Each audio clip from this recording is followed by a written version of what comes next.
Welcome to Our Seniors Radio, a nonprofit dedicated to honoring our seniors by providing relevant information on senior needs. From health, wellness, and lifestyle to residential, medical, and legal, just to name a few. Our seniors and their families are able to make educated decisions and live their best life. Find them online at OurSeniors.org as well. And yes, you can become one of our seniors. Welcome aboard. Hey, welcome everyone. Welcome to Our Seniors Radio. Thank you. Thank you for joining us this morning.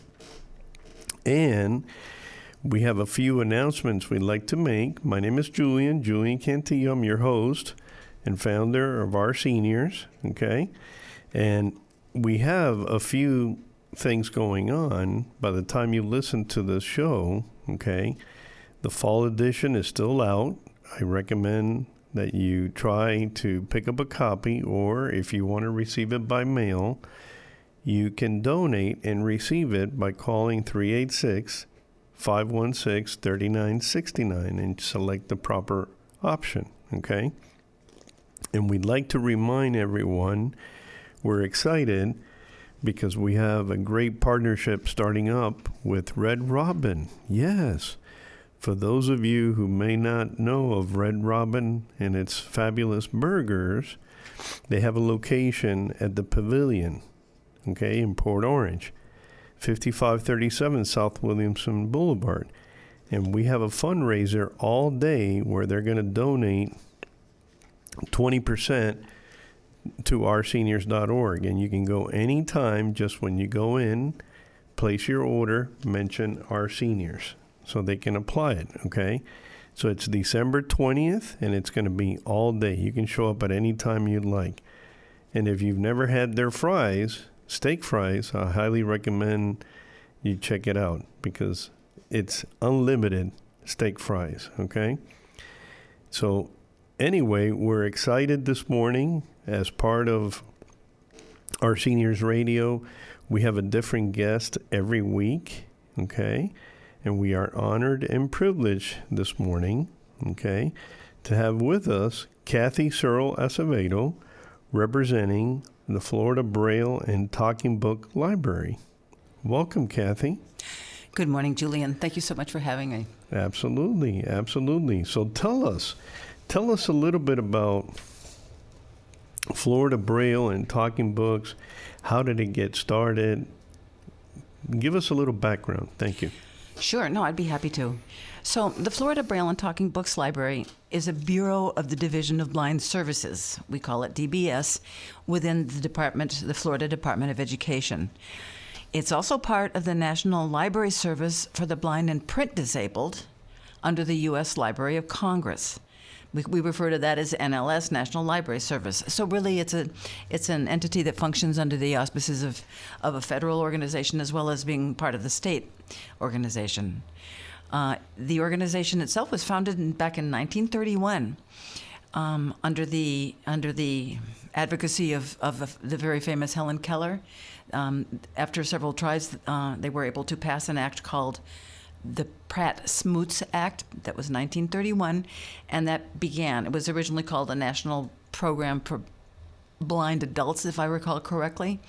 And over the years, it was expanded to include children as well, and then it was expanded to include people with other disabilities that keep them from being able to manipulate or hold, for example, printed material. And finally, it was expanded to include all disabilities that could keep someone from reading, including perceptual disabilities, cognitive disorders. Suppose God forbid, I get a stroke and I can't hold a book. I can see pretty well, but I can't read because I got a problem there. And it may be a temporary disability, but I still qualify for services. If I have a child who's on the autism spectrum, for example, and can't learn to read, that child qualifies for services. So it could be a physical disability. It could be a cognitive disorder, obviously blindness or diminished vision loss as well. It does have an interesting history because Florida was originally served out of Georgia. And then in the 1950s, with the help of the Lions Club, they were able to begin operations in Florida out of the old farmers market in downtown Daytona Beach. And they operated out of that for some years, and then eventually moved to their present location, which is on the corner of Dunn and White Street. That was originally part of a military rehab facility, as I understand it, and it was donated for the use of the Talking Books Library, and for the Division of Blind Services has its campus there with a rehabilitation center that's now referred to as the training and this career training and technology center for the blind and visually impaired. So we share a campus with that activity as well, which includes dorms and training facilities. Excellent. And we're going to take a quick time out, and we'll be right back. Attention seniors and their family members. OurSeniors.net is dedicated to meeting the needs of seniors in all ways. You may already know about the OurSeniors.net website and its high-quality printed magazine. Now, Our Seniors is on the radio. Tune in on Saturday mornings at 8 o'clock on WNDB 93.5 FM or 1150 AM. Each week, you'll hear a new program aimed specially at seniors. Don't miss it. Our Seniors Radio Show, Saturday mornings on WNDB. Hey, welcome back to Our Seniors Radio. Thank you for joining us again. And with us is Kathy Searle Acevedo, representing the Florida Braille and Talking Book Library. You gave us a lot of information, especially on the history and everything. But, for example, let's say you mentioned, as an example, somebody had a stroke. And all of a sudden, they're having visual issues, they're having issues holding the books, etc. How do they qualify, and how do they get started? Who do they call? They can call the library directly and ask to be have a mail-in application sent to them. And remember, it doesn't have to be vision loss. I might have a stroke and I might be able to see perfectly well, but maybe I can't handle a book. Maybe I can't manipulate a book. So it can be a temporary condition or a permanent condition. All I have to do is fill out the application. And the application is also available online. You can go to, let me see here. I want to make sure I get this right. It would be, go to the Division of Blind Services website, and that would be dbs.fldoe.org/library. And then you would go to applications and then scroll down to the very bottom. There is a way you can just fill out the application, and it can be submitted directly to us. So you can do it that way as well. Or you can just give us a call, and we'll drop a paper copy in the mail to you. We can email it to you as well. So you can get the application in a number of ways. Okay. And when the application is submitted, what's typically the turnaround time? We say 5 to 10 business days. And usually it's a little bit faster than that. It's not a lot of red tape. And the application is a very simple thing, too. It's easy to do. It really just requires a person's contact information, a backup contact in case they can't be reached. They are asked if they have served in the military. They're asked to indicate the nature of their disability that's keeping them from reading standard print. Do they have any hearing loss? Because we have special equipment for that as well. And then there's, on the second page, there is a place for a certifying authority to sign off on it. Now, that doesn't have to be a doctor. That could be someone like a social worker. It could be someone like an educator, a person that's working at a rehab center. It doesn't have to necessarily be a medical personnel. It could be basically any professional who's familiar with the person's condition and is willing to certify that by putting their professional information on the application. And the application could be, and then they would sign it and date it. And if they're doing it online, they can sign, it's acceptable for them to just type that information in as well. And then the person would just tell us would they like to get their materials through the mail and listen to them on the player that we provide free of charge. All of this is free of charge, too. This is our tax dollars at work with money that's allocated every year to the program by Congress. And so they tell us if they want to receive a player and get their materials through the mail, or if they're more into tech stuff, there's an app they can download, and they can just download directly from the National Library Service website onto a smart device. They could use a smartphone or an iPhone or any smart device that they would like to use it on. That's another way they can get their service. And they would also indicate maybe they want to do both. That's fine too. Maybe they want to have a player and they want to get the app. So they would just tell us what they're planning to do. And if they are going to be receiving materials through the mail, they need to tell us what they like. They're always able to order individually if they wish. They can go online and order. They can call in orders. They can mail in orders. But they can also let us know what their favorite genres are. They can say their favorite authors, the books they like, specific titles. Let us know what age, if it's for a child, what grade level are they reading at? Is it for a young adult? Is it for an adult?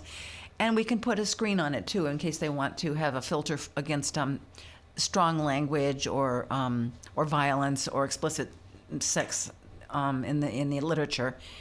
We can help with that as well. And that's it. That's the application. It literally takes about 2 minutes to fill it out. Okay, excellent.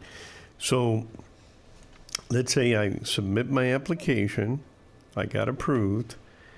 Give us an overview of some of the equipment that may be available, especially if I have, let's say, hearing issues. Well, if you have hearing issues, that's a little bit more complicated. You would have to submit a second application because the enhanced hearing equipment could damage your hearing if you didn't really need it. So for that, you need to get an audiologist to sign off on it. There's a different application for that, and what you would indicate it when since you would have put that down on your original application, we would then be getting in touch with you to help you fill out the second application and have you and walk you through the steps of going to see your doctor and getting them to specify exactly what your situation is. And in that case, it would be a similar looking player to the one the standard player that we send out. And I understand it's the software that's different in it. So to be honest, I have to be completely honest. I don't know I haven't seen the one that they're using currently. So, but I'm told that it looks just the same as the players that we're using now. Okay. Well, give us some samples so that the listeners can hear some of the examples of some of the equipment and how it functions, etc. Sure. I thought you'd never ask. Well, first of all, if you're getting your you're getting your books through the mail, they'll come in a blue plastic case that's specially designed. The U.S. Postal Service has special equipment to handle it. So it's you'd pop it open, and as you open it, you find a cartridge inside. The cartridge looks a lot like the old-fashioned little reel-to-reel cassettes because that's what people were used to, and it's easy for them to handle. There's a hole on one end so that you can manipulate it easily, and you know which end to not put into the player. And it also has an address card inserted into the case. It's got the patron's address on one side and the library's address on the other, so that when the patron is finished listening to their book, they're just going to flip it over and put it back in the mail. Everything is prepaid. The United States Postal Service receives an allocation from Congress also every year to handle this. So there is no cost at all to the patron. So let's look for a second at the player. The player is it reminds me of I'm going to date myself on this. Our old players that we had back when I was a kid for cassettes and so on. But it's fairly heavy. It's sturdy. It can be plugged in. It's got a smart battery that will recharge if you leave it plugged in when you don't need it to be portable. It's got colorful buttons in different shapes so that it's easy for someone who has limited tactile ability or visual ability to distinguish the different buttons between it. I'm going to turn it on and let you see what it sounds like. Player on. Press any button to learn about its function. Battery charge remaining greater than 29 hours. So if you don't have a cartridge in the player, you can touch the keys and they will tell you what they do. It's pretty simple. There's a speed up and a speed down button. There's a volume button. There's rewind and forward, fast forward. But there's also a tone button that allows people to adjust the tone of voice of the narrator. My favorite button is this. I'm just going to give a quick sample. Sleep. Pressing the sleep button once will play 15 minutes of the book and then stop the machine. Pressing the sleep button twice will play the book for 30 minutes, 3 times for 45 minutes, and 4 times for 60 minutes before... So you get the idea. Since I love to read and I often fall asleep reading, I know that would be that would be in constant use if and when I would be listening on this book. on this player. Let me put a cartridge in so you can hear the quality of the audio. 3. Books. Harry Potter and the Order of the Phoenix. Current position. Library of Congress annotation. So it's going to walk through everything that you'd see at the beginning of a book, all of the different numbers and dates and copyright and all of that, because that's legally required. And that's an example of one of our kids' books. We have books for all ages, of course. Here's one that's more for the grown-ups. You Can Date Boys When You're 40. Dave Barry on parenting and other topics he knows very little about. So we've really got quite a good selection of titles. We have titles for children, for young adults, for really all the ages. We have titles in English, Spanish, French, and other languages. The player can also be programmed in Spanish, so our Spanish speakers can use that too. I'm going to quickly let you hear that. Reproductor prendido. Oprimir cualquier botón para aprender cómo funciona. Carga de electricidad. Carga reproductor apagado. So, si alguien ahí que habla español, anyway, you would have understood that it said exactly the same thing as it did in English. We have also staff on board that can help folks in Spanish as well. Every patron is assigned a reader advisor to help them with anything that they might need, from ordering books to, something's not working right on my player, or I'm signing up for the download program, which we call BARD, and I don't know how to do that. Can you help me? So we have help for everybody with anything that they need to ask. Okay, excellent. So far, so good, and I think this is the perfect time to take a little break, and we'll be right back with more information. OurSeniors.net provides reliable and accurate information to serve the seniors of Florida. No matter what kind of assistance you need, from home repair to finances to buying or selling a home or considering assisted living, our team is here to help you. Our carefully chosen vendors meet our exceptionally high standards and adhere to the OurSeniors.net Code of Ethics. Want a magazine in your hands? Visit OurSeniors.net or call 386-516-3969. Hey everyone, welcome back to Our Seniors Radio. And again, we're going through all the services that are available through the Florida Braille and Talking Books Library. Okay, and we have with us Kathy Acevedo. I'm sorry, I'll say the whole name again. Kathy Searle Acevedo. Thank you, Julian. Oh, my. I think you're the only person in Florida that says it right. Oh, my. So we've been listening to some of the equipment that is available, and that's just the tip of the iceberg. Go ahead and tell us a little bit more, Kathy. What other types of equipments are available? Well, along with the player, we also provide a standard set of headsets, earphones, so that people can listen. They could be sitting there with their family, that maybe the family's watching TV or doing something else, and they're listening there to their book, or they take it to the doctor's office with them. That's nothing so special about these, but they can be handy that way. And we've also noticed that people that are having a little bit of hearing loss, maybe not enough to require taking action about it, but it helps them to listen to the headphones. We also have a remote control. We have a remote that looks very much like the player, and that means if someone is stuck in bed or in a wheelchair or has some other mobility concern, they can operate their player from that distance. I'd also like to mention how they put the app, when you get the app on your phone, I can't show it to people, but I can describe it. You can imagine it looks just like the player itself. It's got the same kind of buttons, and it fits on your phone. So, and that's kind of the wave of the future. That's what the young people are using, and I see them walking around all the time with their phone in their pocket and their earpods on, and they're listening to their books. So that's cool too. Both are good options. The audio quality is a little bit better in the player, and but at the obvious convenience of having it on your phone, that's huge. People really love that. And another thing I'd like to mention is that we have a good variety of books in different languages too. We have modern, up-to-date bestsellers in Spanish. For example, here's one that's called El Cuaderno de Maya. That's by Isabel Allende. El Cuaderno de Maya, Current position. El cuaderno de... So I don't want to waste time, but it's just I'm pretty proud of the fact that we're versatile and we can cover a lot of bases. Another thing that we do is we have a recording studio on the campus. We work mostly with volunteers to produce Florida interest books and magazines, including prize-winning books for young people. We have a recording that I'd like you to listen to now. This is, I think most people will recognize it. It's a famous Florida author. Cross Creek. Current position. Contents. Time remaining 14 hours 53 minutes.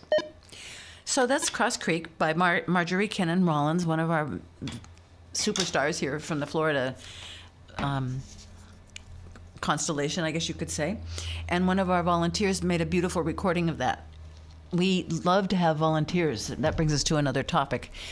We do use volunteers at the library. Right now we need people to help with recording, and you don't have to be a reader. As a matter of fact, that's an audition affair. Basically, we need people to help review recordings and to help monitor them. And if you're a Spanish speaker, you'd be especially welcome. Native Spanish speakers are especially needed. We have a Spanish language program as well, which is kind of fallen to the wayside a little bit because of the prolonged COVID situation. So we're looking to rebuild that. If you're interested, you can call us. You can call the library toll free at 800-226-6075 if you're interested in library services or interested in volunteering. Or if you would like to pursue any questions with me, you can call me. My direct line is 386-239-6043. Again, that's Kathy Searle Acevedo at the Braille and Talking Books Library. And you can check out our websites as well. I'll get to that in just a second. Here we go. One of them is dbs.fldoe.org/library. And the other one is www.loc.gov/NLS, and that's through the Library of Congress. That will take you to the website of the National Library Service for the Blind and Print Disabled for a broader overview. The first one is the DBS website, the Division of Blind Services website here in Florida, and the second one is for the national website. There's good information on both of those sites. That's great information, Kathy. We're going to continue here in a moment. As we are presenting this information, I'd like to reference one of our approved vendors in the magazine, okay? In the fall edition, if you're looking for a primary care, they have over 8 locations throughout Central Florida, including Volusia County. And if you need any information, I highly encourage you to listen to the interview that we did with Ask Dr. Q, okay? Dr. Stephen Quinine. He's the president and CEO of Metro Health. Highly encourage you to give them a call, schedule a tour, 386-467-4430, and listen to the interview we did with Dr. Q, because he actually recommends that people do visits, tours, ask questions, and actually, drill and grill his staff and ask all types of questions. They want to make sure they're the right fit for you, okay? And we'll be right back with Kathy and more information. OurSeniors.org is the nonprofit 501c3 part of the Our Seniors organization. In 2021, OurSeniors.org was recognized by the Volusia Flagler County SCORE organization as the Nonprofit Client of the Year. Our vision is to provide immediate and continuing care and comfort to isolated seniors in need of human contact. Help us keep all of our resources like OurSeniors.net magazine, Our Seniors discounts, and Our Seniors Radio free for seniors by visiting OurSeniors.org. Hey, everyone. Welcome back. Welcome back to Our Seniors Radio. And again, we're honored and privileged to have with us, okay, from a very important service that is provided free of charge, okay, the Florida Braille and Talking Book Library. And we have with us someone who you can reach out to, okay, is Kathy Searle Acevedo. And Kathy, going back to what we were talking about earlier, give us an idea as to who qualifies, et cetera, after we spoke about the application process, et cetera. Go ahead. Thank you. Thanks, Julian. I'd be happy to. Basically, in a nutshell, anyone who has a disability that keeps them from handling standard print is qualified for this free service. And I'll be more specific. If you can't access standard print because you have blindness or a visual impairment, which makes you unable to comfortably read print books, you qualify for services, of course. That was what the program was originally designed for. However, if you have a perceptual or reading disability, which affects your ability to process the written word, such as autism, organic dyslexia, memory loss, and other cognitive disorders, you also qualify. You might be able to see perfectly well, but you're not able to read comfortably. If you have a physical disability that makes it hard to hold or manipulate a book, or to focus, or to move the eyes as needed to read a print book, such as paralysis, arthritis, cerebral palsy, or loss of limb, all of those things would make you qualify for services.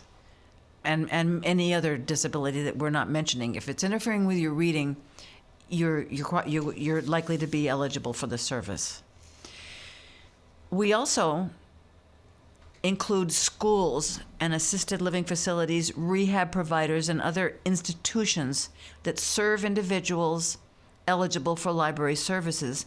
They may apply for free institutional membership. And that's a good thing to know about. It's a separate little application. It's very simple. And it means that they could have a demo player and show it's value added for any of the institutions because it gives them an extra service that they can offer to their patients or their residents or their clients. And they can have a demo player and show them how the player works, have some digital books around, some DBs as we call them, the recorded books, the audio books, and help people get signed up for services. So those are 4 instances. I don't know. Does that make sense to you, Julian, or do you have any questions about that? No, absolutely, and especially what you referenced to for the facilities, when you have all sorts of different, patients there with all sorts of health issues. This could really bring folks together. We've seen it in action, and this could be a great resource for the facilities. And Kathy, give everyone listening, whether you live in Volusia, Flagler, anywhere in Florida, and you're listening to this, you may be listening to it on YouTube, etc. The services are available throughout the whole state of Florida, correct? Thank you for that, Julian. That's exactly right. We do cover the entire state of Florida. Our main regional library is located here in Daytona Beach, but there are also 9 sub-regional libraries dotted around the states. But no matter where you live, you can get your service from the Florida Braille and Talking Books Library and the National Library Service for the Blind and Print Disabled. And you could also, if you are experiencing vision loss, you could also be referred to the Division of Blind Services for their services as well. They have a number of things that they can do to help in those situations. Okay. And Kathy, give us a good contact number where they can reach out to you. I would say that the best thing to do would be to call the toll-free number 1-800-226-6075. Again, that's 800-226-6075. Great. Thank you so much, Kathy. And we'll do a part 2. We'll have more information for everyone. And please stay tuned for the next show coming up. And we welcome your feedback and your input. And reach out to us at 386-516-3969. Thank you again. And become one of our seniors. Thank you. You all have a great day. Thanks for listening to Our Seniors Radio. Don't forget to check out OurSeniors.net magazine and tune in every Saturday at 8 a.m. on WNDB. Help support the nonprofit, which is OurSeniors.org, or call 800-647-0868.